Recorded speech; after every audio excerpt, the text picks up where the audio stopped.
டாஸ்மாக் மதுபானங்களின் தினசரி விற்பனை கடந்த ஆண்டோடு ஒப்பிடும்போது குறைய காரணம் என்ன என்பது குறித்து கோவை மாவட்டம் மேட்டுப்பாளையம் பகுதி மக்கள் தெரிவித்த கருத்துக்களை தற்போது பார்க்கலாம். அதிகமாக போதை பொருட்கள் அதிகமாக தான் இருக்குது. வேற ஒரு போதை இதில் தான் இருக்கிறாங்க. எதுவும் போதை இல்லாமலாம் இல்லைங்க. இங்கே ஸ்கூல் குழந்தைங்க போயிட்டு பஸ் ஸ்டாண்டு போய் பஸ் ஏற முடியறதில்ல. பொம்பளைக்கு தனியாக ஒரு 8 மணிக்கு மேலே பஸ் ஸ்டாண்டில் நிற்க முடியாது. போகிறது வர்றது எல்லாம் பிரச்சனை தான் ஜாஸ்திங்க. இன்னும் அது சாராயத்தை ஒழிக்கணும், சுத்தமாக அறைவாக ஒழிக்கணும். மக்கள் எல்லாம் எதுவுமே இது பண்ணக்கூடாது. குடிக்கிறதுக்கு போகாது இருந்தாங்கன்னா குடும்பம் நல்லாயிருக்கும், நாடு நல்லாயிருக்கும். மற்ற நாடுகளில் 150 கோடி ரூபாய்க்கு வியாபாரமாகக்கூடிய டாஸ்மாக் இது சனி ஞாயிறில் மட்டும் 250 கோடிக்கு சேல்ஸ் ஆகுதுங்கிற ஒரு புள்ளி விவரத்தோடு இருக்குது கணக்கு.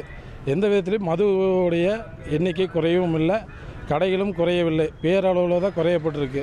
கிராமங்களிலும் கூட இன்றைக்கி என்ன ஆகுதுன்னா இரவு நேரங்களில் மதுபானங்கள் அதிகமாக கிடைக்கக்கூடிய வாய்ப்புகளும் இருக்குதுங்கிறது தான் தமிழ்நாட்டினுடைய உண்மையான நிலவரம். கடைசி 5 ஆண்டுகளில் டாஸ்மாக் விற்பனை கிட்டத்தட்ட 25 மடங்கு கூட தான் செஞ்சுருக்கு.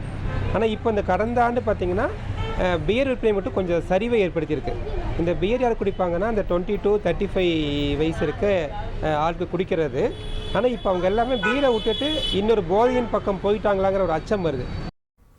டாஸ்மாக் கடைகளில் மது விற்பனை ஏன் குறைந்தது என்று கோவை மாவட்டம் மேட்டுப்பாளையம் பகுதி மக்கள் தெரிவித்த கருத்துக்களை பார்த்தோம்.